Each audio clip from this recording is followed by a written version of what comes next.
मंच परमेष्टि भगवान की जय हो। आचार्य श्री गुरुवर कुंद कुंद महाराज की जय हो। आचार्य श्री गुरुवर विद्या सागर जी महाराज की जय हो। परम पूज्य आध्यात्मिक संत निर्यापक श्रमण मुनि पुंगव श्री सुधा सागर जी महाराज की जय। श्री महासागर जी महाराज की जय। श्री निष्कंप सागर जी महाराज की जय। एक जैन शास्त्रों में आता है, नीति भी है कि हे का त्याग करो, अनर्थ दंड का त्याग करो। मैंने चिंतन किया कि मैं दुनिया में अनर्थ दंड को अनर्थ वस्तु मानूंगा ही नहीं तो अनर्थ दंड का त्याग कैसे? जब सारी वस्तुएं मेरी हैं, मेरे काम की हैं, तो अनर्थ दंड कहाँ हुआ? अनर्थ दंड की परिभाषा है जो मेरा नहीं, मेरे काम का नहीं, मेरे से कोई मतलब नहीं, उनके संबंध में सोचना, उनके संबंध को, उनको ग्रहण करना, उनकी चर्चा करना, उनको देखना, उनसे बोलना, उनसे सुनना, उनके कार्य करना, ये सब अनर्थ दंड कहलाता है। अनर्थ दंड की बहुत अच्छी, जिसका कोई लेना देना नहीं है, अपन सोच रहे कोई भला ना हमारा भला ना तुम्हारा भला, फिर भी अपन सोच रहे अनर्थ दंड है। मन से अनर्थ दंड होता है। हम लेना एक देना नहीं, हम आंखों से देख रहे हैं, कुछ मतलब नहीं है। न सामने वाले को सुख मिल रहा है और न देखने वाले को सुख मिल रहा है। ये नेत्र इंद्रिय का अनर्थ दंड है। सामने वाला पसंद नहीं कर रहा कोई मुझे देखे, और मेरा मन भी नहीं, मुझे भी कोई लाभ नहीं उसको देखने से, फिर भी देखे जा रहा है। सामने वाला सुनने से कोई मतलब नहीं रख रहा है, हम भी सुनने का कोई मतलब नहीं, सुने जा रहे हैं। कोई सुन नहीं रहा है और हम सुनाए जा रहे हैं। हमारे भी सुनने का मन नहीं है, फिर भी अपन बोले जा रहे हैं। अनर्थ दंड, ये अनर्थ दंड के बहुत सारे भेद कहे, पाप सुति आदि बहुत। लेकिन अभी अपन ने कल जो समझा विषय, परसों और कल के विषय में, इसमें अनर्थ दंड की परिभाषा खत्म हो गई है। अनर्थ दंड अपन को लेना ही नहीं पड़ेगा। अनर्थ दंड नाम का व्रत अपन को लेना नहीं पड़ेगा, क्योंकि अनर्थ दंड की परिभाषा अभी 2 दिन के प्रवचनों में लागू ही नहीं होती, क्योंकि अपन ने क्या कर लिया, सारा संसार की प्रत्येक वस्तु मेरी है और मेरे लिए है। अब मैं किसको अनर्थ दंड में डालूं? जहर को? नहीं, जहर भी अनर्थ दंड कहां है? जहर का चिंतन करना, जहर का विचार करना, जहर को प्राप्त करना कहां बुरा है? अनर्थ दंड कहां है? क्योंकि अनर्थ दंड की परिभाषा है निष्प्रयोजन, किसी को लाभ नहीं है। लेकिन हमने तो घोषणा की है कल, संसार की प्रत्येक वस्तु मेरी है, मेरे लिए है। जहर भी मेरा है, मेरे लिए है। अब जहर मेरे लिए कब होगा? जहर अनर्थ दंड में नहीं लेना, जहर को उपयोगी बना लो। हम जहर को औषधि बना देंगे। फिर कुंद कुंद भगवान कहते हैं, जय विस्म भुजंतो बीजो पुरुषो न मरण मुबे आदि। वैद्य पुरुष के हाथ का जहर औषधि होता है, जहर नहीं होता। हमें जहर को नकारना नहीं है, हमें वैद्य बनना है। कुंद कुंद भगवान क्या गजब की चीज कहते। कुंद कुंद भगवान किसी को नकारते, उन्होंने कहा जहर आया है, जहर पीने पाने के लिए कभी ने कहा, बोले कोई बात नहीं, तू वैद्य बन जा, बस जहर की निंदा मत कर, जहर की बुराई मत कर, तू वैद्य बन जा। यही जहर लोग लाइन लगा के लेंगे। लोग लाइन तो मरेंगे नहीं, जिंदा रहेंगे, मरने वाले जिंदा हो जाएंगे। वैद्य बन जा। कोरोना नुकसानदायक है, नहीं, वैद्य बन जा। कोरोना भी प्लाज्मा देके जाएगा, बीमारी दूर करेगा। दुनिया में कोई वस्तु मात्र हानि के लिए नहीं है। दुनिया में कोई वस्तु हानि के लिए नहीं।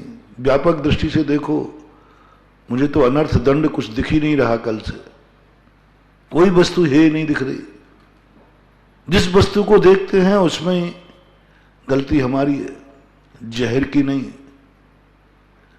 गलती हमारी है, जहर की नहीं। हम वैद्य नहीं बन रहे हैं इसलिए हम मर रहे हैं। हम वैद्य बन जाए, वैद्य बनने की साधना करना है, जहर को मिटाने की साधना नहीं करना। दुनिया में किसी पदार्थ को मत मिटाओ, किसी पदार्थ का त्याग मत करो, किसी पदार्थ की उपेक्षा मत करो। बस तुम अपने आप में सुधार लो, दृष्टि सुधर जाएगी, सृष्टि सुधर जाएगी। हम सृष्टि को सुधारना चाहते हैं, हम चाहते हैं कि सामने वाला सुधर जाए, वो तो नहीं सुधरेगा, तुम्हें खुद सुधरना पड़ेगा। सृष्टि तो जैसी थी है और रहेगी, परिवर्तन दृष्टि में आता है। हमें सुधरना है। दूसरों को समझाने की अपेक्षा, वो महाराज मैंने इतना समझाया समझ ही नहीं रहा। तुम्हारी यही मूर्खता है कि तुम उसको समझा रहे हो। समझाओ मत, समझो। समझाओ मत, समझने की चेष्टा करो, और एक बार हमें समझ में आ जाएगा, समझाने की जरूरत नहीं पड़ेगी।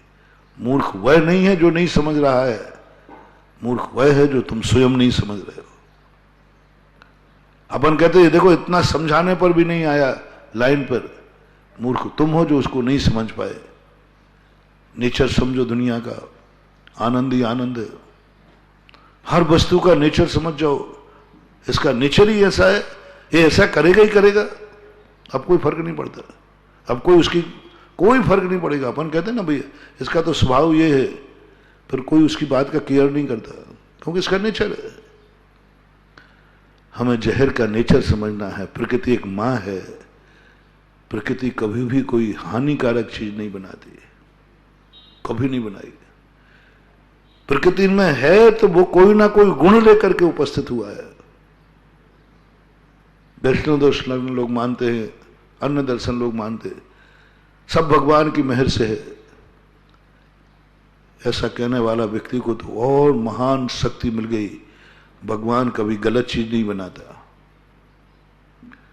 भगवान कभी गलत चीज नहीं बनाता, अच्छी ही बनाता है। कमी अपनी है कि हम उसको पहचान नहीं पा रहे। कुंदकुन स्वामी ने स्पष्ट कह दिया, जहर के प्रति तुम्हारा कोई उपेक्षा भाव नहीं, जहर की निंदा नहीं, जहर की बुराई नहीं, तुम वैद्य बनना शुरू कर दो। और जैसे ही तुम वैद्य बनोगे, तुम्हें जहर मारक नहीं, तुम्हें जहर औषधि दिख जाएगी, प्राण बचाने वाला दिख जाएगा। वैद्य देखता है। एक बार हम लोग शौच के लिए गए, तो वहां रास्ते में गुखरू होती है, छोटे छोटे कांटे, वो झाड़ रहे थे। सबने जहां महाराज जी आते, एक दिन वहीं गए तो वो झाड़े हुए खट्टे रहे, उनमें से उठा रहा था कांटे, वो गुखरू उठा रहा था। मैंने कहा ये क्या कर रहे हो, तो जलाने लायक है। अरे महाराज जी जलवाना मत, ये तो बहुत अमूल्य औषधि है। गुखरू औषधि है, हाँ जो कुछ बना वैद्य कह रहा है औषधि है महाराज, बहुत बड़ी औषधि है। अरे अपन का अपन तो जलाने ही कह रहे थे, कांटे हैं जलाओ। नहीं, बबूल बहुत बड़ी औषधि है। बबूल में कांटे के अलावा क्या होता है, लेकिन बबूल के कांटे औषधि है, बबूल की पाथड़ी औषधि है, बबूल की छाल औषधि है, बबूल की गोंद औषधि है, बबूल की पत्ती औषधि है, और दातौन भी उसकी बहुत अच्छी बनती है। यानी सब बाहर से कांटा देखने आ रहा है, बबूल से ज्यादा निकृष्ट कांटा वाला कोई पेड़ नहीं है, लेकिन वो भी गुणवान है। दृष्टि बनाओ अपनी, कुछ अनर्थ नहीं दिखेगा। सब काम का कमी अपनी है, अपन वैद्य नहीं बन पा रहे। और जैसे ही वैद्य बनेंगे, कुछ चीज नहीं, कहो समंत भद्र महाराज कहे अनर्थ का त्याग कर दो, तो पूछना गुरुदेव अनर्थ की परिभाषा क्या, तो कहना गुरुदेव मैंने ऐसी साधना कर ली है, अब मुझे दुनिया में कोई अनर्थ दिखता ही नहीं है। सब प्रयोजनवान हैं, सब उपयोगी हैं, सब काम के हैं, सब सज्जन हैं, सब सज्जन। हमें दुर्जन दिख ही नहीं रहा, मैं करूं क्या। वही वाली बात बहुत बार सुनाया। धर्मराज ने, वो है ही नहीं सज्जन, मैं तो जिसकी संगति करूंगा उसी से गुण लूंगा। तो तुझे दुर्जन नहीं दिए, सबकी संगति करना चाहिए। बोले साहब कोई दुर्जन हो तो संगति त्यागूं। हो किनकी संगति में नहीं जाना चाहिए? तो सारी दुनिया में घूम आया, उनकी लिस्ट बताओ जिनकी संगति नहीं करना चाहिए। तो धर्मराज ने कहा महाराज जी मैं कैसे बता दूं, दुर्जन की संगति नहीं करना चाहिए, क्योंकि ऐसा लिखा है दुष्ट संग मत देव विधाता तासे भरो नरक को बासा। दुष्टों की संगति मत करो, नरकों में बलि भेज देना। तो धर्मराज ने झगड़े मिटा दिया। उन्होंने कहा साहब मैं कैसे कहूं किसकी संगति नहीं करना। हाँ सज्जनों की संगति नहीं करना हो तो बात अलग है, उन्हें नहीं सज्जनों की तो करना है, दुर्जन की संगति नहीं करना। धर्मराज कहते हैं मेरी दुनिया में दुर्जन है ही नहीं, मेरी दृष्टि में है ही नहीं, मैं हर व्यक्ति की संगति कर सकता हूं। आपने कहा ना सज्जन की, कोई डाकू नहीं था क्या? उसमें भी सज्जनता थी। डाकू वो है, मैं तो नहीं हूं ना, मैं तो साधु हूं। डाकू वो है, मैं तो साधु हूं। साधु को साधुता दिखना चाहिए, डाकू को डाकुता दिखना चाहिए, पापी को पापता दिखना चाहिए, पुण्य को पुण्यमान दिखना चाहिए। जो जैसा है सामने वाले को वैसा ही देखता है। सावन के आंध्रे को हरा ही हरा दिखा। जिनकी दृष्टि बुरी होती है वो अच्छे लोगों में बुराइयां देख लेते हैं, और जिनकी दृष्टि अच्छी होती है वे बुरे लोगों में भी अच्छाइयां देख लेते हैं। बुरे लोग तो तुम मिटा नहीं पाओगे दुनिया में, तुम अपनी दृष्टि इतनी अच्छी कर लो कि तुम्हें बुराई में भी अच्छाई दिख जाए। बुराई नहीं मिटा पाओगे, कोई नहीं मिटा पाए। आज तक दुनिया में कोई बुराइयों से रहित नहीं हो पाया, लेकिन महान महान आत्माओं ने जब दुनिया बुराई से रहित नहीं है तो धर्मराज ने कैसे कह दिया कि दुनिया में कोई बुरी वस्तु है ही नहीं। जब ये नियत है, संसार बुराइयों से भरा हुआ है, बुराइयों से भरा है, लेकिन धर्मराज कहते हैं कोई बुराई नहीं संसार में। सत्य कौन है? धर्मराज कहते हैं संसार में कोई बुरा आदमी नहीं है और ना कोई बुराई है। और अभी तक शास्त्र में अपन पढ़े संसार बुरे आदमियों से भरा पड़ा है, बुराइयां भरी पड़ी हैं। दोनों में से सत्य क्या है?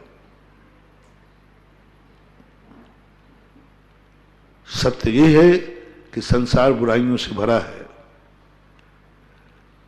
और सम्यक दर्शन ये है कि संसार में कोई बुरा है ही नहीं, कोई बुरा है ही नहीं। मेरी दृष्टि इतनी अच्छी है, इतनी अच्छी दृष्टि है। बंधु जैन आगम तो बहुत गजब का है। जैन आगम कभी नहीं कहता कि दुनिया से बुराई मिटा दो, दुनिया को अच्छा बना दो।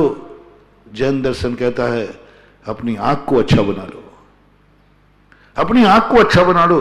इतनी पावन हो जाए आंख, इतनी पवित्र हो जाए आंख, कितना भी बुरा व्यक्ति आ जाए जब भी देखेगा अच्छा ही दिखेगा।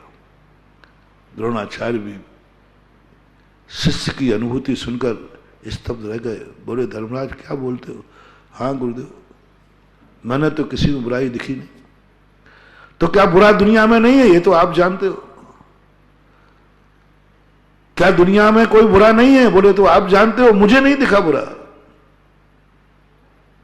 मैंने कहा ना वो डाकू है, तुम कौन हो? वो पापी है, तुम कौन हो? वेद विज्ञान करो। महाराज जी वो बहुत बड़ा पापी है, तुम कौन हो? तुम उसकी शिकायत करने गए और गुरु ने तुम्हें पकड़ लिया। वो आता है ना एक उदाहरण, महाराज जी इसने पूरे 1 घंटे में 1 मिनट भी सामायिक नहीं की, 1 मिनट भी नहीं की, 1 मिनट भी नहीं, पूरी सामायिक में सोता रहा है। नहीं 1 आध मिनट तो महाराज जी मैं कह रहा हूं 1 सेकंड नहीं की इसने। गुरु कहते अच्छा हाँ महाराज बिल्कुल 1 सेकंड भर भी नहीं की सामायिक। तो गुरु कहते हैं फिर तुमने क्या किया? तुम्हारा भी तो सामायिक का नियम था, तुमने क्या किया? कैसा है सच्चा गुरु, कैसा है सच्चा धर्म? हम दूसरे की शिकायत करने गए और उसी शिकायत में हम खुद फंस गए, हम खुद फंस गए। तुमने क्या किया? दुनिया कैसी है आप लोग बताएंगे। जिनकी बुराइयों से तुम्हें पूछना है तुम बुराई बना, डाकुओं की लिस्ट बनाओ सबकी। जिनवानी एक ही बात पूछेगी, ये पापी है, दूसरों की बुराई करने में हम माहिर है, हमें दूसरों में कभी गुण नहीं दिखते, और जितने दूसरों के पास गुण हैं उसका एक अंश भी तुम्हारे पास नहीं है। हम ऐसे ऐसे गुणवानों में भी दोष देख लेते हैं, हमें ऐसे ऐसे गुणवानों की संगति मिली तो भी हम कुछ प्राप्त नहीं कर पाए, हम दोष देखने में जिंदगी निकाल देते। संसार की रीति, महान महान गुणवान लोग हमें मिले लेकिन हमें गुण नहीं दिखे, हमने उनके दोष देखते देखते सारी जिंदगी गुजार दी। कभी गुण देखने की चेष्टा ही नहीं की, कभी गुण प्राप्त करने का भाव नहीं आया, क्योंकि हमारी दृष्टि गंदी है। ध्यान रखना, जब गुणवान व्यक्ति में भी हमें दोष दिखने लग जाए, समझ लेना तुम बहुत गंदे आदमी हो। तुम कितनी साधना करते हो, तुम कितने अच्छे हो, तुम कितना अच्छा कार्य करते हो, ये लिस्ट नहीं कह रहा हूं। तुम अच्छे आदमी हो कि नहीं, तुम्हें दूसरों में दोषी दोष दिखते रहते, बुराइयां ही बुराइयां दिखती रहती। वही व्यक्ति है ये जो बुराइयों का भंडार है, तभी बुराई दिखेगी। जब तक तुम्हारे मन में बुराई नहीं आएगी तुम्हें दूसरे की बुराई दिखेगी ही नहीं। इसलिए जब जब किसी में तुम्हें दोष दिखे तुरंत तो देखना चाहिए, बुरा जो देखन में चला बुरा न मिलिया कोई, और जो दिल खोजो आपनो मुझसे बुरा न कोई। बहुत बड़ी कबीर की पंक्ति है। मुझसे बुरा कौन है दुनिया में? क्यों तुम सबसे बुरे क्यों हो? देखो कोई पूछे तुम सबसे बुरे आदमी क्यों हो? क्योंकि हमें दूसरों में बुराई दिखती है। थर्मामीटर देखो कैसा बन रहा है। ये नहीं कहा उस सम्यक दृष्टि ने कि मेरे में अच्छाई है इसलिए मैं अच्छा आदमी हूं, मेरे में कोई बुराई नहीं है क्योंकि मैंने कोई बुरा किया नहीं है। तो सही में नहीं किया उसने, सही में उसने बुरा नहीं किया। जब मैं बुरा करता नहीं हूं तो बुरा आदमी कैसे हुआ? नहीं, सम्यक दृष्टि कहता है कि मैं बुरा आदमी हूं। क्यों? मुझे दूसरों में बुराई दिख रही है। ये थर्मामीटर बना लो। जब जब तुम्हें दूसरों में बुराई दिखे तुम अपने आप से कहना मैं सब संसार का सबसे बड़ा गंदा आदमी हूं। बुरा जो देखन मैं चला, बुराइयां देखने चला था, बुरा देखने चला था, दोष देखने चला था दुनिया में, दुर्जन खून ढूंढने चला था दुनिया में। मैं ही तो दुर्जन हूं। जब जब तुम्हारी आंख किसी के दोष देखने में आए तुरंत नोट कर लेना मेरी आंख बुरी है। जब तक मुंह में से किसी को बुरा कहने का भाव आए तुरंत नोट करना मेरा वचन बुरा है। जब तक किसी की बुराई सुनने का भाव आवे समझ लेना मेरे कान बुरे हैं। जब जब भी किसी का बुरा करने का भाव आवे समझ लेना मेरे हाथ बुरे हैं। दूसरे का, परद्रव्य का, पर का, कहां जाओ? जिंदगी निकल गई, सब इसी में जिंदगी निकाल दोगे। अरे एक एक दिन की कीमत करो। जिस बात को अपन समझने का प्रयास कर रहे हैं, धर्मराज कहते हैं नहीं गुरुदेव, तो क्या इस संसार में बुरे आदमी नहीं है? बोले गुरुदेव ये आप जानो, लेकिन मुझे कोई बुरा नहीं दिखा। बस महानुभाव, बहुत बढ़िया लक्षण बन रहा है। वो पापी है तुम कौन हो? वो क्रोधी है तुम कौन हो? वो मानी है तुम कौन हो? वो मायावी है तुम कौन हो? वो लोभी है तुम कौन हो? वो व्यसनी है तुम कौन हो? वो डाकू है तुम कौन हो? बोलते जाओ किस किस को बोलना। जिसको जो बोलना हो आज छूट दे रहा हूं। जिसको जो गालियां देना हो छूट दे रहा हूं। जो तुम्हें कहना हो उसको दो। भगवान को, गुरु को, सबको कह डालो तुम्हारे लिए छूट है। तुम लिखते जाना, ये है, ये है, ये है, सबको लिख देना। तुम इसमें बहुत माहिर रहोगे। मेरा बाप ऐसा है, मेरा भाई ऐसा है, मेरी पत्नी ऐसी है, मेरा पति ऐसा है, मेरा पड़ोसी ऐसा है, मेरा देश ऐसा है, मेरा राष्ट्र ऐसा है, मेरे गुरु ऐसे हैं, मेरे भगवान ऐसे, सब लिख डाल दो। तो जो लिखना है उन सबके आगे लिखना है तुम कौन हो। वो तो डाकू है, तुम कौन हो? तुम कौन हो वो तुम मुझे बताओ। एक उदाहरण लेके चलता हूं। वो डाकू है, तुम कौन हो? अब दो में से एक बनाना है। डाकू का उल्टा क्या है? साधु। दो में से एक नाम तुम्हें लेना है। वो तो डाकू है, पक्का हो गया। तुम्हारी बात मैंने मान ली, 100% मान ली। तुम जो कहोगे वही मान लूंगा। वो डाकू है महाराज, बहुत डाकू है, ठीक है। अब मैं पूछ रहा हूं, तुम कौन हो? अपने मुंह से बोल दो तो अच्छा है, नहीं तो फिर मैं बोलूंगा। अपने मुंह से बोल दो, बहुत फायदा रहेगा। काय को हमारा मुंह खराब कर रहा? वो कौन है? डाकू। तो निश्चित समझना तुम भी डाकू ही हो, क्योंकि डाकू डाकू को पहचानता है, भाई भाई को पहचानता है, पापी पापी को पहचानता है।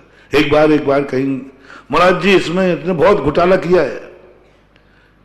तो मैंने घोटाला करने की गुंजाइश? अरे महाराज जी बहुत गुंजाइश है, बहुत गुंजाइश है, बहुत गुंजाइश है। मैंने कहा हाँ, अरे महाराज जी तुम्हें पता नहीं है, बहुत गुंजाइश है। सब बता दी। मैंने कहा ये बता दे, तुझे कैसे पता कि इतना घोटाला हो सकता है? कबूल करना पड़ा, मैंने भी किया था। कैसे पता तुम्हें कि घोटाला है? कई बार ऐसा हो जाता है। उसको कमीशन नहीं मिला, उसको नहीं मिला तो उसने हल्ला कर दिया। और जब तक स्वयं कर रहा था तब तक कोई बात नहीं चल रहा था। स्वयं को नहीं मिला तो हल्ला कर देते। संसार की ये नीति है। गाड़ी पे चल रहे हैं, सब बच्चों ने कहा पीछे से गाड़ी पे चलो, टिकट नहीं लगेगा। तो एक बच्चा नहीं चढ़ पाया, सब चढ़ गए। उन्होंने कहा ये तो सब चले जाएंगे। और गाड़ी वाले देखो ये लोग पीछे चढ़ रहे हैं तुम्हारे यहाँ। सबको उतरवा दिया। बोले अब मजा आ गया। वही वाली बात कि एक विद फैमिली यात्रा कर रहे थे। एक गुंडा आया। गुंडे ने कहा उधर सीट से आ दे। बोले नहीं उठता हूं, मैंने टिकट लिया है। गुंडा कहता उठता है नहीं। उसने 2 झापड़ लगाए। अब पुरुष की एक सबसे बड़ी कमजोरी होती है, वो दुनिया में कहीं पिट जाए उसको कोई सवाल नहीं उठता। पत्नी के सामने पिटे तो उसकी बेइज्जती हो जाती है। क्योंकि उसने कहा कि अब मैं पत्नी के सामने पिटा, अब जिंदगी में कभी मैं पत्नी को आंख दिखाऊंगा तो कहे यहां आंखें दिखा रहे, ट्रेन में क्या हुआ था? ये तो जिंदगी भर की आफत आ गई। अब इसके बिना पिट जाए तो कौन देख रहा है? अब तो ये जिंदगी जब जब मैं कहेंगे एक है, यहां आंखें दिखाते हो, वहां क्या हो गया? तो पुरुष कलाकार तो होते ही। उसने कहा मामला ऐसा करो, देखो मेरे लिए मारा तो मारा, मेरी पत्नी को हाथ लगाया। अब पत्नी को वो नाम ही नहीं ले रहा था बेचारा, उसको लेना देना, उसको सीट चाहिए। तो बोले देखो साहब मुझे हाथ लगाया तो लगाया, पत्नी को हाथ लगाया तो हाथ तोड़ दूंगा। वो गुंडा कहता तेरी पत्नी को छेड़ कौन रहा है? बोले साहब कह दिया ना, बता दिया मैंने। गुंडा कहता ये बात है, उसने 2 झापड़ पत्नी में दिए। बोले भाई साहब अब ठीक हुआ। अब ये कभी जब भी मेरे से झगड़ा करी, मैं तू भी तो वहीं पिटी थी। अब दोनों पत्नी कहती है अपन दोनों तो ठीक है, निपट गए, एक दूसरे से नहीं बोलेंगे। ये छोकरे हैं, ये इनका क्या होगा? इनको तो जब हम पीटेंगे तो मम्मी यहां पीट रही है, ट्रेन में क्या हुई थी? बच्चा भी यही तुमसे कहेगा। तो दोनों ने मिलकर कहा देखो साहब मुझे मारा तो मारा, मेरे बच्चों को हाथ लगाया तो दांत तोड़ दूंगा। गुंडा कहता तेरे बच्चों से बोल कौन रहा? बोले नहीं साहब कह दिया मैंने, अब बर्दाश्त से बाहर हो जाएगा। उन्होंने दोनों बच्चों में एक टिकाया। बोले भाई साहब अब घर में समाजवाद हो गया, बढ़िया रहा, ठीक है, अब कोई किसी को कुछ नहीं कहेगा। क्या संसार में सब कुछ ऐसे ही नहीं हो रहा है? तुम्हें वो डाकू दिखा क्यों? कौन सी दृष्टि? तुम कौन हो? डाकू हो तो उपदेश देने की जरूरत नहीं, आपने सही बोला। तुम कहो महाराज मैं साधु हूं। साधु का लक्षण है साधुता दिखना। जब भी तुम्हें देखो उसमें साधुता दिखे, तुम साधु हो। जब भी तुम पापी को सोचो तुम्हें साधुता दिखे, साधुता दिखने लग जाए, यानी पापी में भी दुर्जन में भी जिस दिन अपनी आंख में सज्जनता दिखने लग जाएगी, समझ लेना तुम उसी दिन साधु बन गए।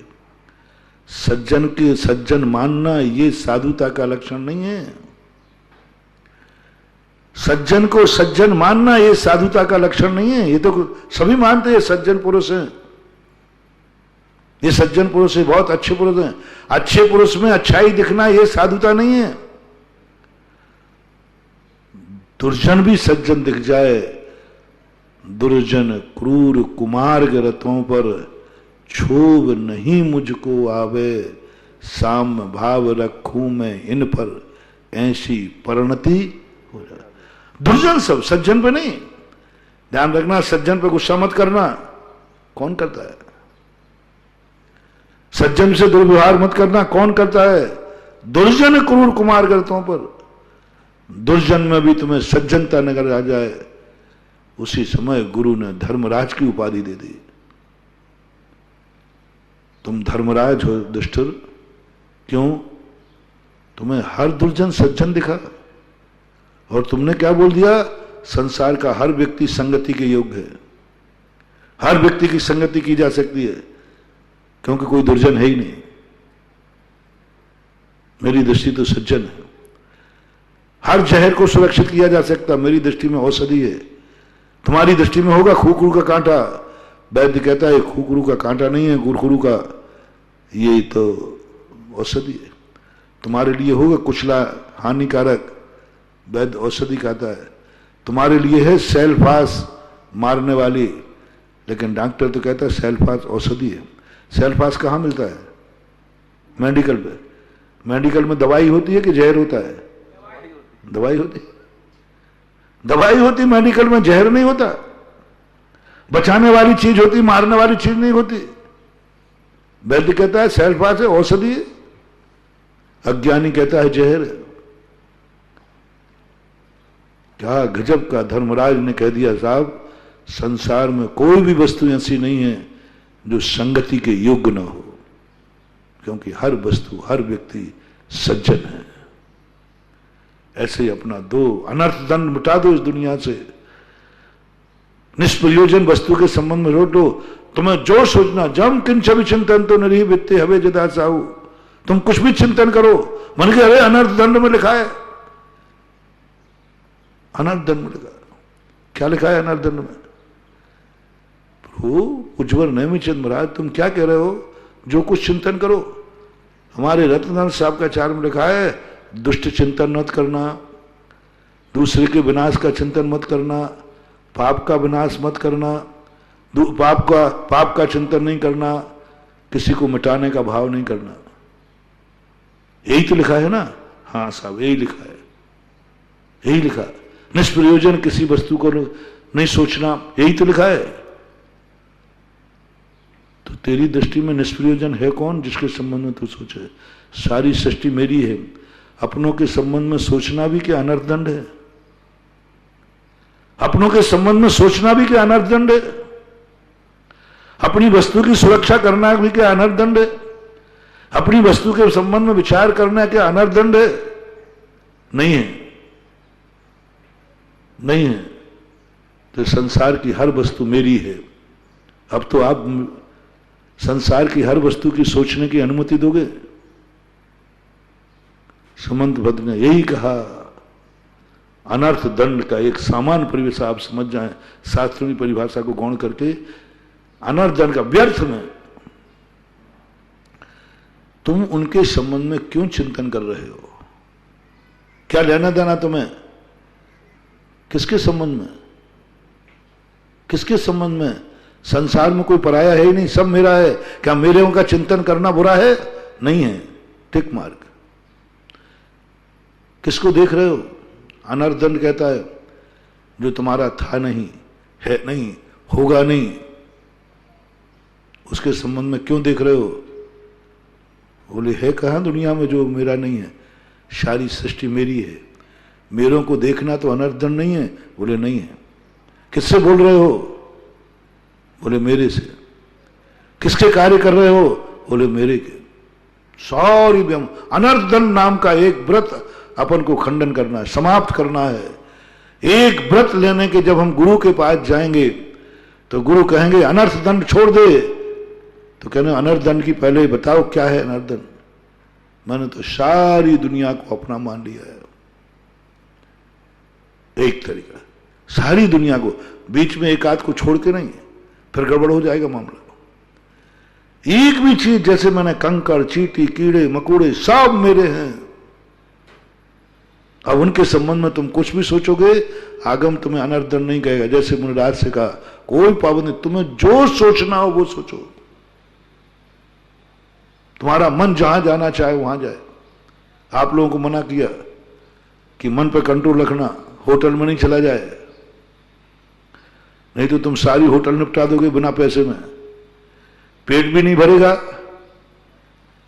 होटल भी खाली नहीं होगी, लेकिन तुम पता नहीं क्या क्या मन में खा लोगे। मन के लड्डू खाने में माहिर हो तुम। साधु से कहा मेरा मन होटल में चला जाए, क्या फर्क पड़ता है, तो एक टाइम खाने वाला है, तू वहां चिंतन करेगा तो कुछ गुण ही लाएगा। वही साधु सबसे बड़ा है। साधु को अनर्थ दंड व्रत नहीं होता,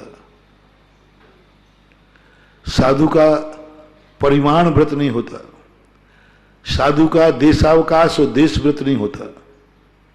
गजब की बात। आप लोगों से कहा दिग्व्रत धारण करो, मैं जीवन में इन देशों में नहीं जाऊंगा। पूरे मूलाचार्य मुनि को नहीं कहा दिग्व्रत धारण करो, कौन कौन से देश में नहीं जाओगे। पूरा वर्ल्ड क्या 3 लोग हमारे लिए खुला है, कहीं भी जाने की कोई पाबंदी नहीं। हमें परिग्रह का दोष नहीं आएगा, हमें कोई नियम नहीं रहना, मेरा कोई त्याग नहीं है। तुमसे कहा प्रतिदिन उठकर नियम करो, आज मैं इसी दिशा में जाऊंगा, हमारे लिए कोई नियम नहीं, किसी भी दिशा में चला जाओ। जब पाप की स्थिति बनती है तो चतुर्मास में सीमा बांध दी। शेष समय हमारे कोई हिंसा नहीं, झूठ नहीं, चोरी कुछ नहीं, सब कुछ अनर्थ दंड है ही नहीं कोई, अनर्थ दंड कोई नहीं। क्यों? किसके बल पर? क्योंकि मेरा कोई अनर्थ है ही नहीं। दूसरा प्रसंग था, त्याग 2 प्रकार का होता है। अब यदि आपसे ऐसा न बने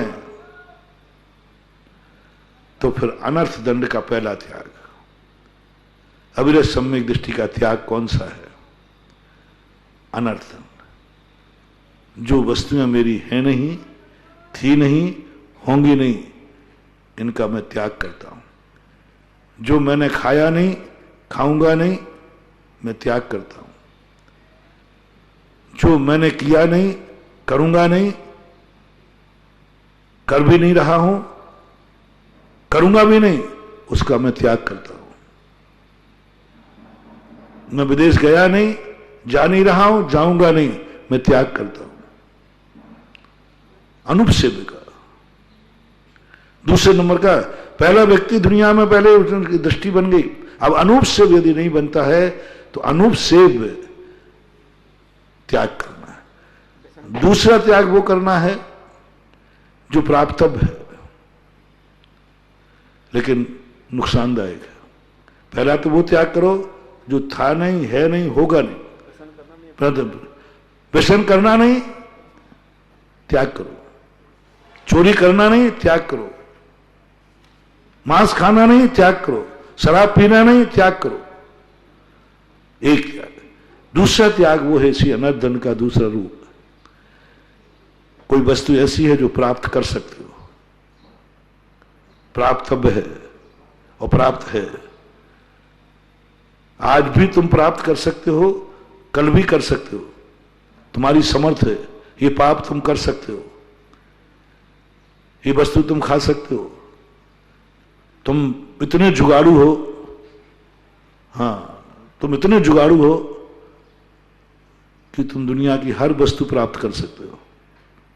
रावण जैसे हो तो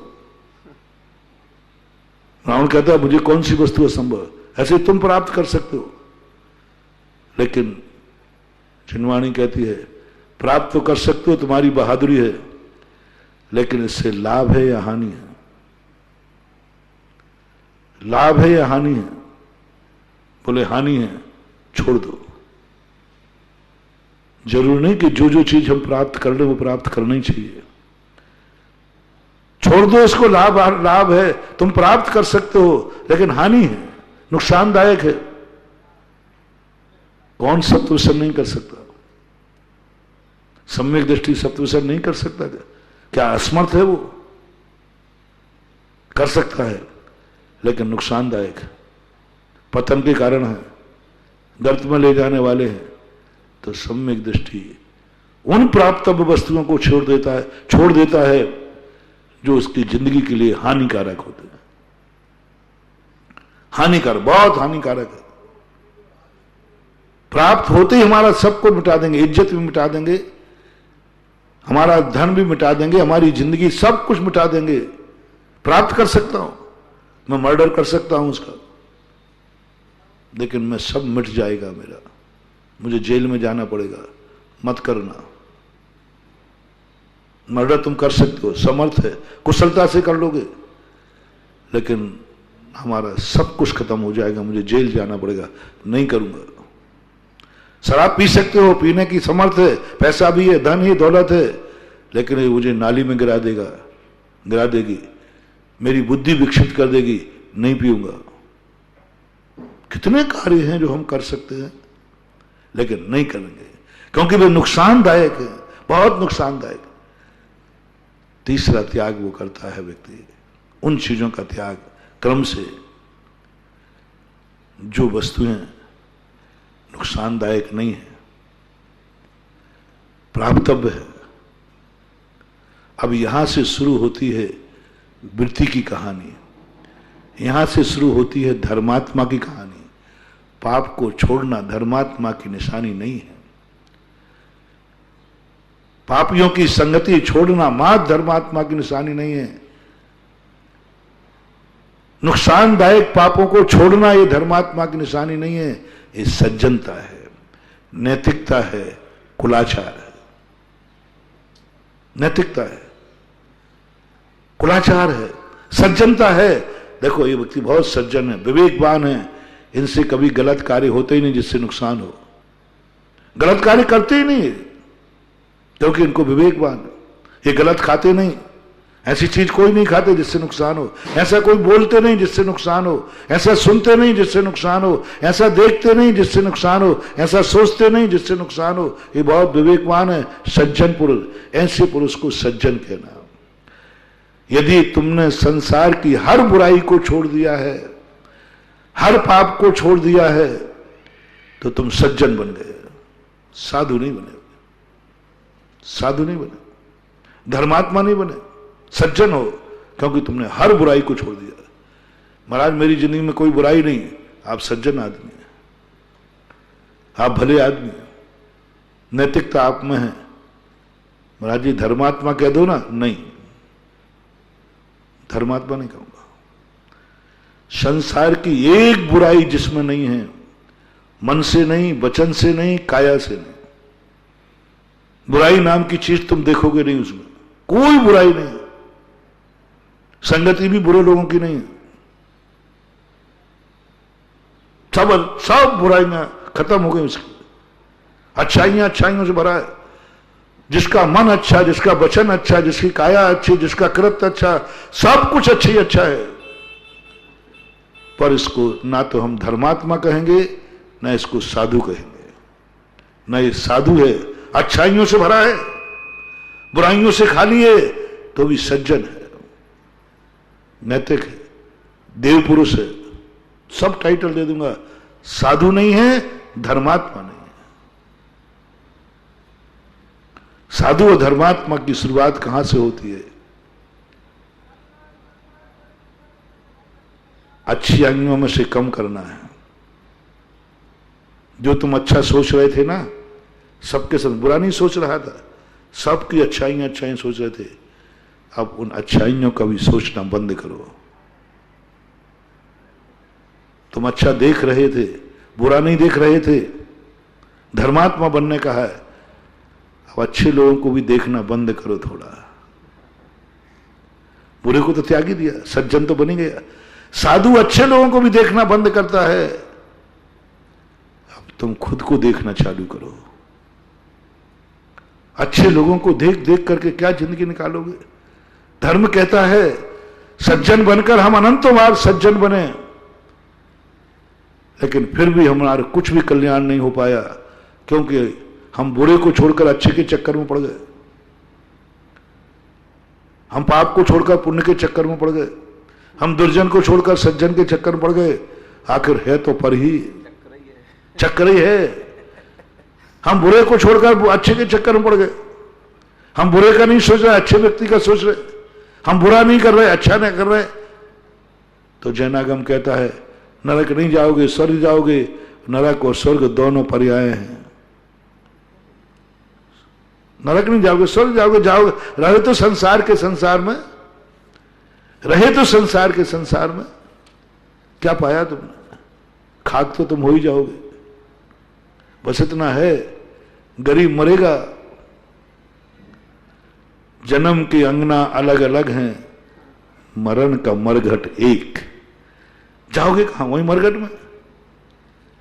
हां, बस इतना है, गरीब है तो बेचारे 4 लोग ले जाएंगे, तुम अमीर हो तो थोड़े 400 लोग जाएंगे। गरीब है तो लकड़ी में जला देगा, तुम चंदन की लकड़ी में जलोगे, लेकिन अंत में राख तो दोनों की होगी। राख तो दोनों की होगी। क्या पाया? वो नरक में गया, वो स्वर्ग में गया। धर्मात्मा की शुरुआत जैन दर्शन कहता है। अब तुम अच्छाई की तरफ से पूर्ण मुख मोड़ो। अब तुम अच्छों के संबंध में भी सोचना बंद करो और अपने आप में सोचो। अब थोड़ी देर अच्छों को देखना बंद करो, नासा दृष्टि करना सीखो। अब तुम अच्छा बोलना बंद करो, थोड़ा मौन लेना सीखो। धर्मात्मा की निशानी यही नहीं समझ पा रहे लोग। सज्जन और साधु को एक कर रहे हैं। अब तुम्हारे लिए एक बहुत बड़ा विचार करना है। अब तुम्हें सत्य बोलूंगा मैं, हां पक्का है। झूठ बोलने का नियम लिया। जो झूठ का त्याग कर देते वे धर्मात्मा नहीं, सज्जन पुरुष कहलाते। वे साधु नहीं, वे सज्जन हैं। असत्य छोड़ दिया, मैं सत्य बोलूंगा, बोले सज्जन आदमी। धर्मात्मा आदमी नहीं है। धर्मात्मा क्या कौन कहलाता है? साधु जो सत्य बोलने में भी मौन लेता है। वो साधना करता है मौन की, सत्य बोलने की नहीं। सज्जन सत्य बोलने की साधना करता है, साधु सत्य से भी मौन लेने की साधना करता है। मौन, अब सत्य बोलने का नहीं, कुछ मौन भी रहो। सत्य बोलते समय यदि तुम सत्य बोलने में जिंदगी निकाल दी, एक ने असत्य बोलने में जिंदगी निकाली, एक स्वर्ग गया, एक नरक गया, दोनों मोक्ष से वंचित रहे। सत्य बोलने वाले को भी मोक्ष नहीं है। ओहो, कैसा है जैन दर्शन, कैसा है इस सृष्टि का स्वरूप। सत्य बोलने वाले को मोक्ष नहीं होता। असत्य बोलने का तो सवाल ही नहीं है। मोक्ष जाने के लिए कहा त्रिगुप्ती। सत्य बोलने वाले के लिए निर्जरा नहीं है। सत्य तो अभव भी, सत्य महाव्रत तो अभव भी ले लेता है। सत्य बोलने से निर्जरा नहीं होगी। वो आया ना, छिन्न ज्ञानी के छिन्माए त्रिगुप्ती थे। सत्य व्रत से नहीं लिखा उन्होंने कि सत्य व्रत से तुम्हें छलवाना। मोक्ष सत्य व्रत से नहीं मिलता है। मोक्ष सत्य से भी मौन होना पड़ता है। वचन गुप्ती। मुनिराज को बोलने के लिए वचन क्यों कहा गया? अब कौन सा झूठ बोलना है? कौन सा झूठ बोलना? अब मुनिराज को मौन क्यों ले, मैं बताओ। मुझे तो समझ में नहीं आई। महावीर स्वामी ने 12 साल मौन लिया।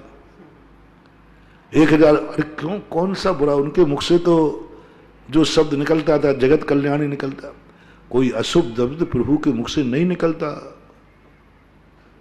12 साल बोलते रहते, 12 साल प्रोशन करते।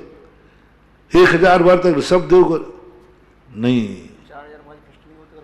हाँ बोलते हो 4000 साधु भ्रष्ट, जगत का कल्याण होता। लेकिन तीर्थंकर कहते मुझे सज्जन नहीं बनना, मुझे साधु बनना है। सज्जन स्वर्ग तक जाता है, साधु मोक्ष तक जाता है। और साधु बनने के लिए सत्य से भी मान लो, सत्य वचन, धर्म वचन, अच्छे वचन भी मैं नहीं बोलूंगा। महावीर ने अच्छे वचन तो छोड़ ही दिए थे, लेकिन सत्य वचन बोलना भी बंद कर दिया, उपकारी वचन बोलना भी कर दिया, धर्म का वचन बोल दिया। यह है साधु। जब तुम्हें ये भाव आने लग जाए मैं सत्य से भी मौन लेना चाहता हूं, अब तुम साधु बनने लायक हो, अब तुम साधु बनने लायक हो, क्योंकि तुम्हारे मन में आया मैं सत्य से भी मौन लेना चाहता हूं। अहिंसा, मैं किसी जीव को नहीं मारूंगा, किसी जीव को नहीं मारूंगा, मैं हर जीव को बचाऊंगा, मन से, वचन से, काया से, पूरी ताकत लगा कर बचाऊंगा, किसी को नहीं मारूंगा। ये साधुता नहीं है, ये सज्जनता है, नैतिकता है, कुलाचार है, जैनाचार है। ये धर्म नहीं है। धर्म क्या है? धर्म क्या है? मैं कुछ साधना करता हूं, मैं अब बचाने का भी विकल्प छोड़ता हूं। मारने का ऐसा मत सोचना कि बचाने का छोड़ के मारने लग जाओ, मारने का त्याग हो गया। अब साधु बनना है तो मैं अब बचाने का भी विकल्प छोड़ता हूं। मैं कौन होता हूं बचाने वाला?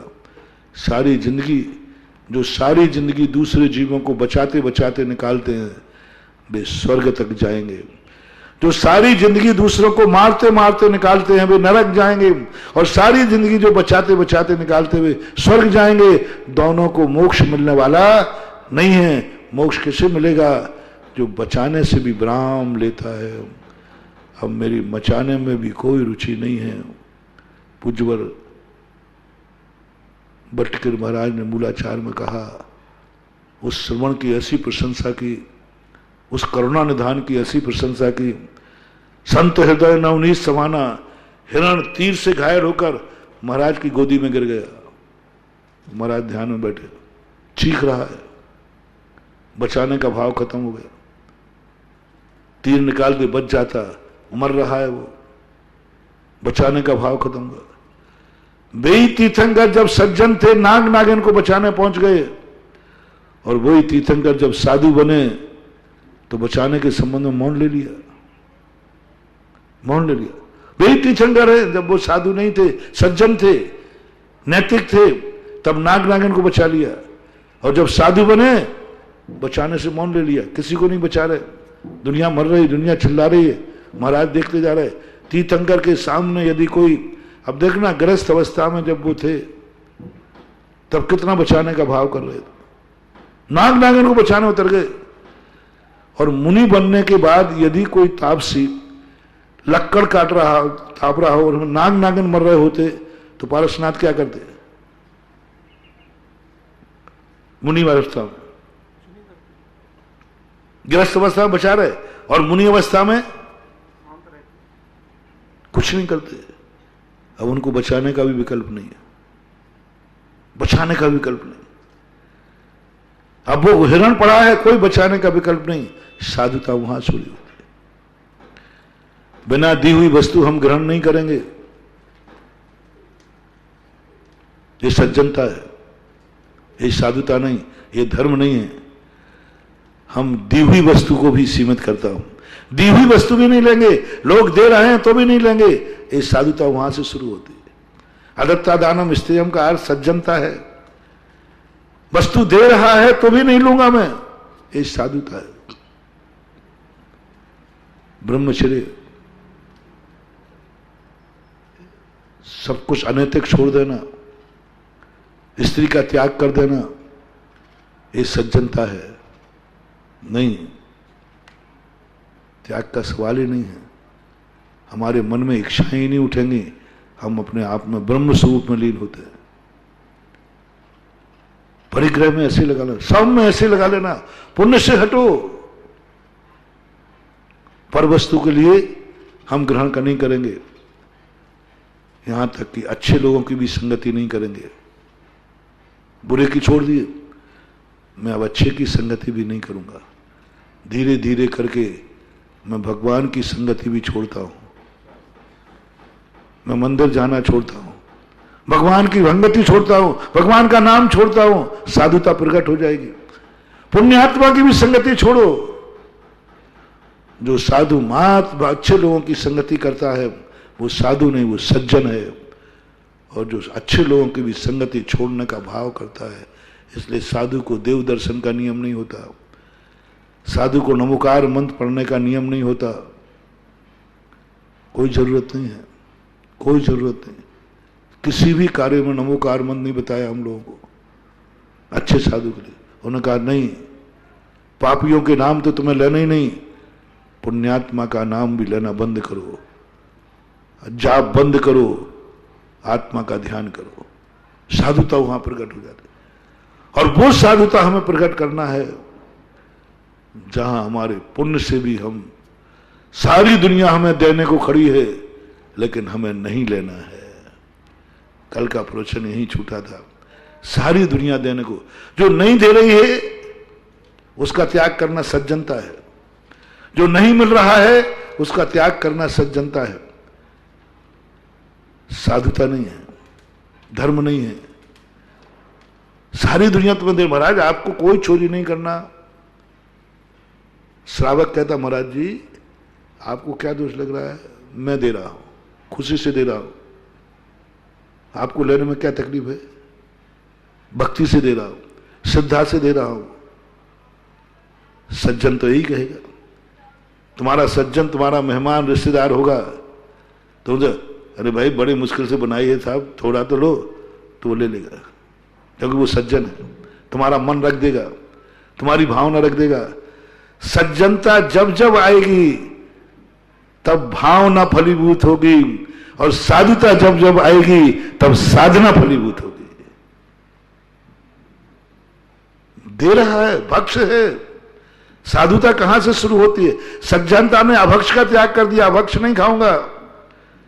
और साधु कहता है मैं भक्ष का त्याग करता हूं, धीरे करता है। अज्ञानी जो सज्जन बनना चाहता है वो मैं सब अभक्ष त्याग दिया, साधु बनना है, धर्मात्मा बनना है, मैं भक्ष में भी त्याग करता हूं। भक्ष है, मैं इतनी चीजें भक्ष में छोड़ता हूं। रस भक्ष है, मैं फलाने रस का त्याग करता हूं। हरि भक्ष है, मैं हरि का त्याग करता हूं।